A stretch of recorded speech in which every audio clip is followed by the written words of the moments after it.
Meus irmãos, a paz do Senhor, é com muita alegria que chegamos na lição de número 10 da Escola Dominical e nessa ocasião estaremos falando sobre o tema Só o Evangelho muda a cultura humana.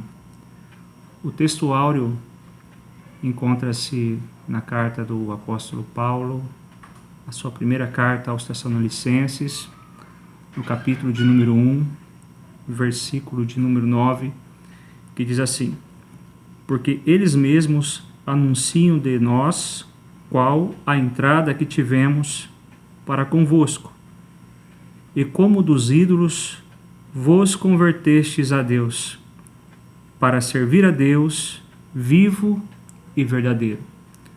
A verdade prática, o comentarista ele expressa da seguinte maneira: em consequência do pecado, não há culturas inocentes, nem inofensivas, mas todas elas podem ser transformadas pelo Evangelho de Cristo. A nossa leitura em sala de aula também encontra-se nessa carta do apóstolo Paulo, a 1 Tessalonicenses, no capítulo 1, do versículo 1 ao versículo de número 10, e sempre é interessante fazermos essa leitura juntamente com os nossos alunos em sala de aula. Por quê? Porque o texto aqui nos mostra uma realidade muito profunda a respeito do Evangelho. Que o Evangelho realmente é poder de Deus e muda indivíduos idólatras. Essa carta foi escrita pelo apóstolo Paulo e essa igreja ele fundou em sua segunda viagem, e apesar de ter saído meio forçado dessa comunidade, algo muito interessante o apóstolo Paulo ele expõe na introdução dessa carta, que todas as vezes que ele ora, ele tem gratidão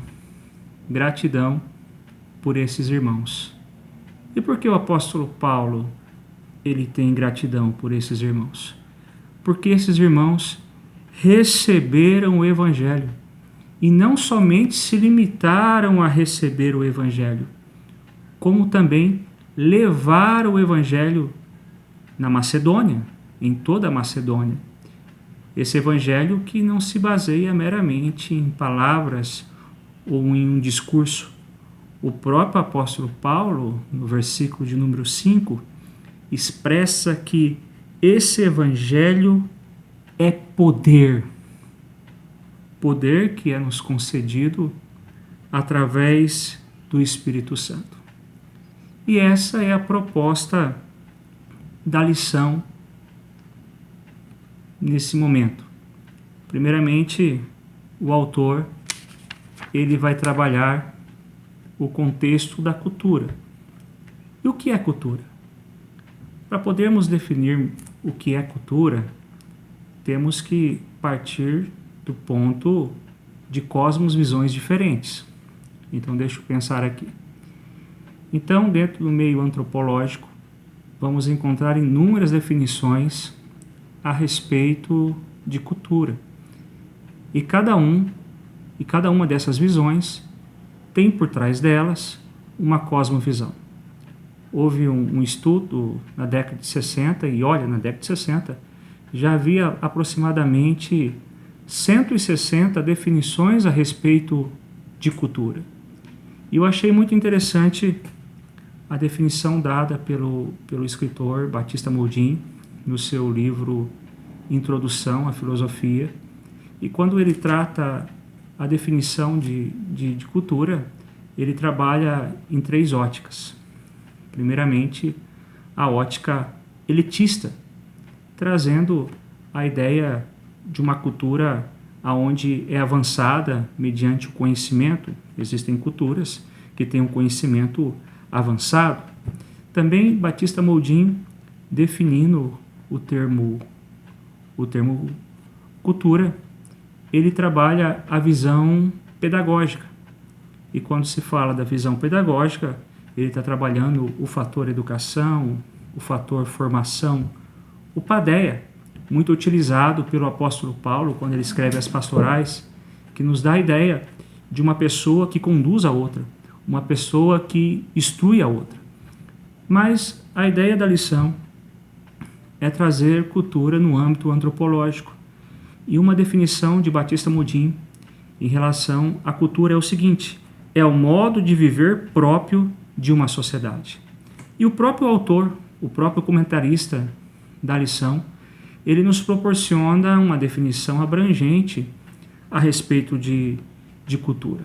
A síntese do tópico de número 1, ele expressa o seguinte: cultura é a soma de todas as realizações humanas, espirituais, intelectuais, materiais e etc. Então, está aí uma definição de cultura, partindo de uma cosmovisão, seja antropológica, seja da erudição, ou seja, uma cosmovisão pedagógica. Mas a proposta da lição não se limita aí. E para tratarmos desse termo cultura em uma cosmovisão cristã, nós temos que recorrer ao tema geral da lição. E qual que é o tema geral da lição? É os elementos que nos dá uma concepção de cultura: a origem, queda e redenção, ou a criação, queda e redenção. E essa nos dá uma ferramenta de termos uma concepção de cultura dentro de uma ótica cristã. E dentro de uma ótica cristã, partindo desse primeiro elemento, esse elemento fundamental, partindo do pressuposto criação, Deus, ele produz cultura através do homem. Quando Moisés recebe a revelação de Deus para escrever o livro de Gênesis, no capítulo de número 1, e no versículo de número 26, diz assim: também disse Deus: façamos o homem a nossa imagem, conforme a nossa semelhança. Tenha ele domínio sobre os peixes do mar, sobre as aves dos céus, sobre os animais domésticos, sobre toda a terra e sobre todos os répteis que rastejam pela terra. Então Deus, no propósito original, ele produz cultura através da sua criação, através dos atos, nomeando nomes. Mas o que acontece? No meio desse processo, acontece uma ruptura. Então, primeiramente, nós observamos Deus criando para o louvor do nome dele, e o homem exerce essa cultura para que o nome de Deus possa ser exaltado, mas acontece uma ruptura. E essa ruptura distorce aquilo que foi criado a imago Dei, a imagem e semelhança de Deus. Embora o homem ele não perde essa imagem e semelhança, mas o pecado tem a capacidade de distorcer. O pecado tem a capacidade de tocar naquilo que é belo. E como acontece essa queda? Eu acho muito interessante quando fazemos a leitura do livro de Gênesis e levanta-se 3 perguntas para termos essa noção da queda e a cultura que o homem escolhe viver. A primeira pergunta: o que é verdade? A segunda pergunta: o que é moral? E a terceira pergunta: o que somos? Vamos fazer uma leitura? Ainda continuando em Gênesis, agora no capítulo de número 2, versículo de número 17. Deus estabelece uma verdade para a sua criação. E olha só o que Deus diz: mas da árvore do conhecimento do bem e do mal não comerás, porque no dia em que dela comeres, certamente morrerás. Essa é a verdade que Deus estabelece para a sua criação. Mas em contrapartida, a serpente relativiza essa verdade. Olha o versículo de número 4. Então a serpente disse à mulher: é certo que não morrerás. Uma verdade relativa, embora acreditamos na verdade absoluta de Deus. A segunda questão: o que é moral? O que é certo? Repetindo, o versículo de número 17. A parte B: no dia em que dela comeres, certamente morrerás. Moral era não comer a fruta. Mas olha a persuasão da serpente no versículo de número 5. Porque Deus sabe que no dia em que dela comerdes, se vos abrirão os olhos, e como Deus sereis conhecedores do bem e do mal. Então, para Deus, o certo, o moral, era não comer, porque o dia que eles comessem, iriam morrer. Para a serpente, o certo, o moral, era comer, para que eles pudessem ser como Deus. E aí, entra-se a última grande pergunta: o que somos? Para entendermos o homem inserido na cultura. Somos criaturas criadas por Deus, à imagem e semelhança dele. O homem foi feito para servir a Deus. Mas a história foi outra. O homem não escolheu isso, mas escolheu querer ser como Deus. E através disso, a iniquidade começou a dominar a nossa cultura. Acontece a queda. Adão e Eva foram os nossos representantes. E a iniquidade domina a nossa cultura. E o autor aqui, no capítulo de número 2 da nossa lição, ele coloca alguns pontos relacionados às consequências dessa queda. A nossa cultura transformou-se na cultura do homicídio, a cultura da morte, da eutanásia, do suicídio, a cultura do erotismo, onde os casamentos estão cada vez mais enfraquecidos, a cultura do consumismo, a cultura do hedonismo, tudo em busca do prazer, a cultura do secularismo, aonde se divide o que é sagrado e o que não é. Mas Deus nos criou para que tudo o que façamos seja para o louvor do nome dele. A cultura do humanismo, retornando àquilo que acabamos de ver em Gênesis, o homem querendo ser como Deus, o homem querendo ser a centralidade e não Deus. Então, essa é a imagem da nossa cultura. Uma cultura que não é nociva. O autor, na introdução, ele expõe que a nossa cultura ela não é neutra.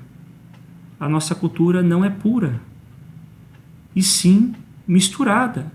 Dentro dela encontra-se pontos negativos, e esses pontos negativos é devido ao pecado. E é sempre interessante expor. Expor o quê? Que pecamos e não tornamos pecadores. Pelo contrário, somos pecadores. E por isso pecamos. O mal não vem de fora, mas sim de dentro. Seja após a queda, seja antes do dilúvio, seja após dilúvio, essa é a realidade da natureza do homem. O homem se tornou-se contra Deus. Mas mediante esse cenário de uma cultura tão vulnerável, uma cultura mundana, qual que é o papel da igreja? E qual que é o propósito do Evangelho? Essa é a proposta final do segundo ponto da nossa lição. E o autor, ele coloca o seguinte ponto: o Evangelho transforma a cultura. E quando entendemos isso, entendemos o poder do Evangelho, esse mesmo poder que encontramos no texto base, na igreja de Tessalonicenses. Mas qual que é a perspectiva cristã em relação ao papel do cristianismo, o papel do Evangelho mediante a cultura? Existem inúmeras concepções. Alguns cristãos, eles falam assim: olha, nós temos que ser contra a cultura. A cultura não tem nada de bom nela. E se fecham, se transformam em cristãos radicais, criando-se uma cultura tão profana como aquelas que eles apontam os dedos. Porque tudo aquilo que não tem base nas Sagradas Escrituras, e as Sagradas Escrituras nos mostra a superioridade, tudo aquilo que não tem base em Deus é tão profano. Um outro grupo, quando se fala da cultura, expressa o seguinte: nós temos que nos aliar com a cultura, temos que caminhar juntos com a cultura, e acabam aceitando berrações da distorção humana dentro da cultura, dentro da comunidade cristã. Um outro grupo expõe que a igreja, ela tem que se impor mediante a cultura. E isso foi muito presente na Idade Média, onde a igreja colocou-se uma cultura. Mas essa não é a solução. Outros dizem que não tem como caminharmos juntos, pois são duas divergências, são dois paradoxos, a cultura e o cristianismo. Porém, em alguns momentos, teremos que conviver com os dois. Mas a proposta é entendermos que a igreja, ela tem o papel de ser agente transformador em meio à cultura, através do Evangelho. Porque o próprio Jesus é aquele que se revela a João dizendo: eis que faço nova todas as coisas. Somente o Evangelho tem o poder de redimir a nossa cultura. Somente o Evangelho direciona o homem para a cruz de Cristo. Somos seres culturais, e a própria lição nos dá como ideia a encarnação de Cristo. O Verbo se fez carne e se encarnou em meio a uma cultura, seja uma cultura predominada pelos romanos, mas ao mesmo tempo se pensava como os gregos. Mas Jesus, em meio ao contexto judaico, e mesmo em meio a essa cultura tão trágica, porque o mundo era muito pior do que é hoje. Mas Jesus veio, o Verbo se fez carne, a redenção chegou ao homem, e através dessa graça, lugares terríveis, o mais vil pecador teve a possibilidade de ter a sua vida transformada, e não somente a sua vida transformada, como a sua mente transformada. Culturas totalmente malignas, quando o Evangelho chegou, tudo se fez novo. E o autor aqui, ele expõe duas igrejas. A igreja de Éfeso, uma igreja onde em volta dela havia magia. Mas fica uma lição. Lugares ruins podem ficar bons quando o Evangelho chega. Mas tem uma observação. Essa mesma igreja de Éfeso, onde Paulo escreve uma carta e trata muito bem essa igreja.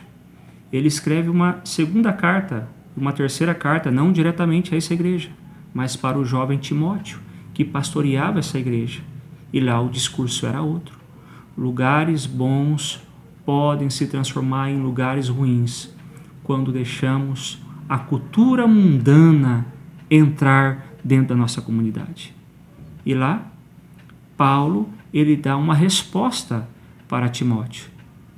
Tanto para Timóteo, depois para Tito, e 8 vezes nessas 3 cartas, em 1ª, 2ª Timóteo e Tito, Paulo, ele nos dá o direcionamento mediante uma cultura. Permanecermos na sã palavra. E o que é a sã palavra, a sã doutrina? Traz a ideia de algo sadio, porque a palavra de Deus é sadia. Então, querido professor, querido aluno que nos vê, a ideia da lição é essa. O ponto de partida é uma cosmovisão cristã, nos mostrando a queda e também nos mostrando a redenção através daquele que transforma toda a cultura, Jesus Cristo. Que Deus possa te abençoar e que você possa ter uma excelente aula em nome de Jesus.